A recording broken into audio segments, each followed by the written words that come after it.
Hi friend, आज हम लोग देखेंगे रेलवे स्टेनोग्राफर। रेलवे स्टेनोग्राफर के जिनका पेपर है उसके बारे में बात करेंगे, क्योंकि रेलवे वाले में जो गलतियां दी हुई हैं उसमें गलतियां पासिंग मार्क नहीं है, आपको नंबर मिलेगा। अगर मान लीजिए आप 5% गलतियां करते हैं तो 4% वालों को पहले लिया जाएगा। जिसकी जितनी गलतियां कम होगी उसका बेनिफिट है। एसएससी में क्या होता है कि 7% गलतियां हुई हैं आप क्वालिफाई हो जाएंगे, तो सबको ले लिया जाता है। इसमें एक एक गलती के लिए एक एक पॉइंट आपको देखना पड़ेगा, उसके बारे में आज हम लोग बात करेंगे। ठीक है, सबसे पहली बात क्या होती है कि कोई भी पॉइंट लेना है। जैसे अगर आपसे मान लीजिए कि लिखना है, समस्या लिखना है, तो ये समस्या ये हो गया है। अगर मान लो वहाँ पे समस्याएं बोल दिया गया है,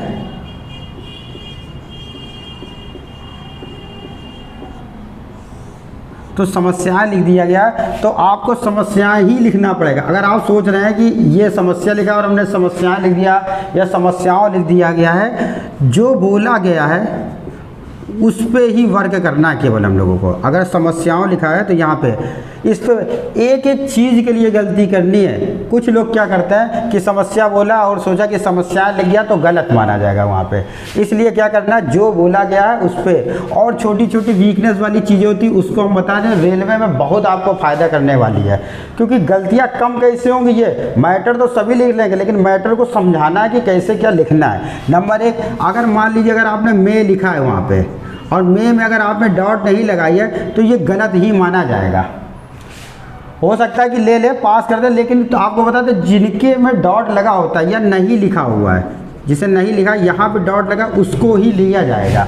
क्योंकि गलतियाँ बेटा यहाँ से कम होंगी। अगर ये गलतियाँ अगर आप कम करेंगे तभी आगे आपको फ़ायदा मिलने वाला, क्योंकि यहाँ पे क्वालिफाइंग नहीं है, यहाँ पे आपको नंबर मिलेगा स्टेनो का। इसलिए एक चीज़ और देखनी है, अगर आपसे बोला गया समस्या लिखना तो समस्या हो जाएगा, समस्याएं लिखना तो समस्याएं हो जाएगा, और समस्याओं लिखना। इसीलिए इनमें अंतर होना आप लोगों को बहुत ज़रूरी है। कैसे अंतर होना, अगर समस्या लिखनी है तो समस्या का शब्द चिन्ह होता है उसको देखना, समस्याएं लिखना है तो यहाँ पे बना करके एक ही मात्रा लगा देनी है, और समस्याओं लिखना है तो यहाँ पे बहुवचन कर देना है।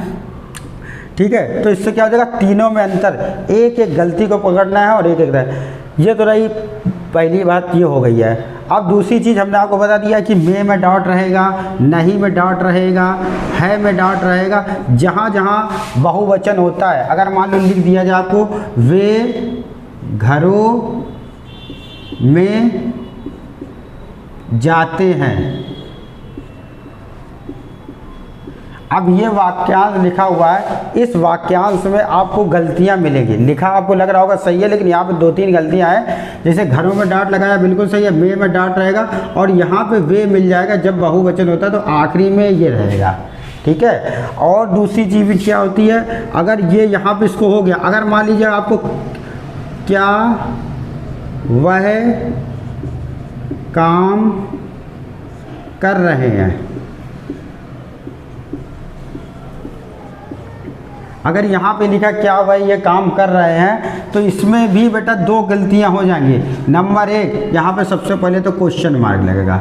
अगर आप क्वेश्चन मार्क लगा रहे हैं और ये छोटी छोटी गलतियाँ मिलेंगी तभी आपको नंबर कम मिलेगा। इसलिए कोशिश करिए हर चीज़ को ले करके चलिए। कोई मतलब नहीं होगा किसी से कि हमने जो मैटर लिख दिया पूरा मैटर लिख जाएगा, उससे कोई मतलब नहीं है। अगर आप ये क्या पकड़ना है, कौन आ रहा, क्या आ रहा, कुछ आ रहा, इन सब जगहों पे जब भी आता कोई क्वेश्चन मार्क वाली बात आती, जैसे क्या हो गया, कौन हो गया, ठीक है, कब हो गया, तो आखिरी में क्वेश्चन मार्क आता है। इसका भी आप सेंटेंस जब पढ़ेंगे तो पढ़ते समय ध्यान दिया जाएगा। इसीलिए गलतियाँ बेटा केवल स्टेनो में उसी की मानी जाती, कामा, पूर्ण विराम इसी के होते। मैटर जैसा बोला गया आपको वैसा ही लिखना है, कुछ अपना दिमाग मत लगाना उसमें, जैसा है वैसे है। अब दूसरी बात आती, तीसरी बात आती है, उसको देखते क्या करते हैं।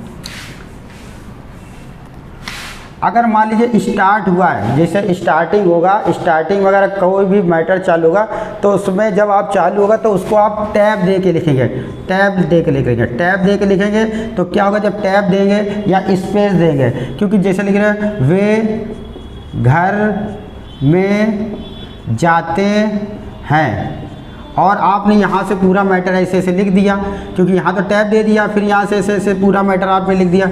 और जैसे इसके हो जाने के बाद यहाँ ख़त्म हो जाएगा, उसके बाद फिर से नया पैरा आ जाएगा, क्योंकि पैरा अगर गलत हो जाएगा आपको तो 5 गलती मिलेगी। वहाँ पे पैरा में वो पैरा बोलेगा या तो बोलेगा कि हम कुछ देर रुकेंगे, तब जब नया पैरा आएगा तो उसके बाद फिर इसी सीध पे ही आपको लिखना है। अगर आपने ये कर दिया कि पैरा नहीं दिया, आपने यहीं से स्टार्ट कर दिया लिखना, तो ये गलत माना जाएगा। आपको यहाँ से पैरा दे करके फिर से यहाँ से लिखना है कि क्या वह काम कर रहा है।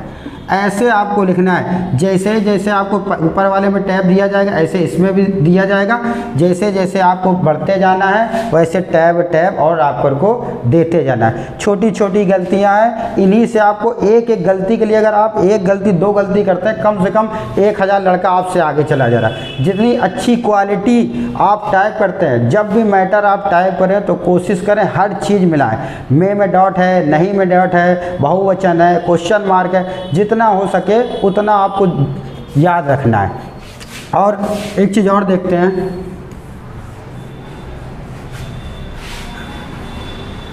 कि जब भी आता है, जैसे मान लीजिए कोई आता है कि काम कर सकता है, तो काम कर सकता है, अगर यहाँ पे आ रहा है तब तो पूर्ण विराम आप लगाइए। अगर की आ जाता है तो फिर पूर्ण विराम हट जाएगा।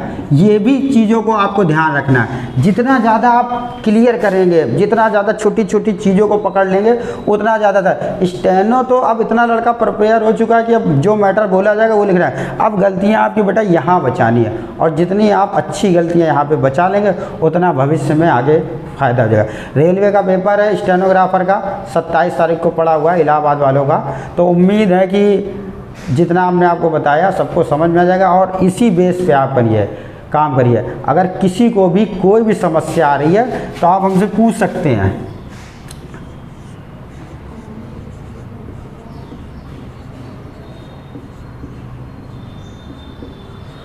ये मेरा नंबर है, अगर किसी को भी कोई भी समस्या आ रही कि कैसे क्या चीज़ हो रहा है तो आप इस नंबर पे हमसे बात कर सकते हैं, ठीक है। और कोई भी दिक्कत हो तो आप हमसे इससे पूछें। अच्छा लगा वीडियो तो लाइक करें और सब्सक्राइब करें।